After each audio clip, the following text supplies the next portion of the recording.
sa magitan ng ang aming kakayahan, i-recommenda natin sa Presidente ng Senado at kapag ito'y kanya... Continuation of Senate hearing, ito anomalous flood control projects. Ngayon ay 8 September 2025, Monday. Ito alas 4 na, nalood na YouTube. Dito sa Senate. Ito sa Diskaya, ang mga inimbestiga. May I move to also subpoena the district engineers and regional engineers in connection with the politicos that were mentioned earlier. Alam naman ho natin na pag mababatas ho, bawal makialam sa implementation ng project. That's post-enactment which is unconstitutional. Pero bawal makialam ang mga politiko sa mga projects implementation ng DPWH or what. Which is unconstitutional, Mr. Chairman. So, unconstitutional. Natin diretso sa district engineer at sa mga regional engineers itong ginagawa nilang collusion. Parang may collusion Merong collusion, sindikato between the politico and the district engineer and regional engineer. At the same time, Mr. Chairman, there was a request for executive session.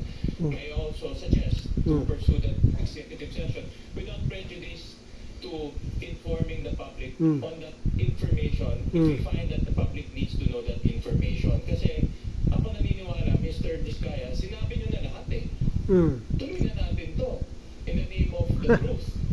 Diba? In the name of pangalala ng mga senador. In the name of fighting corruption. Kasi kung itatago natin to, wala ko talagang pupuntahan to. But we will allow you, with the permission of the chairman, may executive session without prejudice. Kung ma-determine namin na kalama-laman ng publiko, then dapat ulitin natin dito. Upon may advice po ng lawyer ko, sige daw po.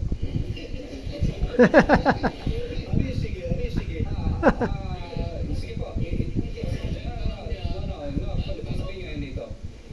Ang tanong ni Senator Gatchalian kung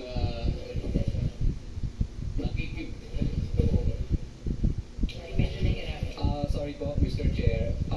Willing naman po ako na kahit dito na pag-usapan. At pangalanan mo yung mga district engineer, regional engineer na merong kasindikato yung mga politiko. Pinangalanan naman yung politiko, di tuloy mo na. Mr. Chair, I agree with the manifestation of Senator Sherwin. Please do not be selective. Binanggit mo na, banggit ka na ng mga kongresista, mga ibang personalidad. Banggitin mo na lahat. Nandito ka na Meron ka ba bang babanggitin bukod sa mga nabanggit mo na kanina initially na mga opisyalis ng DPWH? Mr. Chair, ito lang po kasi ang mga personal po pong mga hindi ko po kayang... Ngayon ay 8 September 2025, continuation ng hearing, Senate.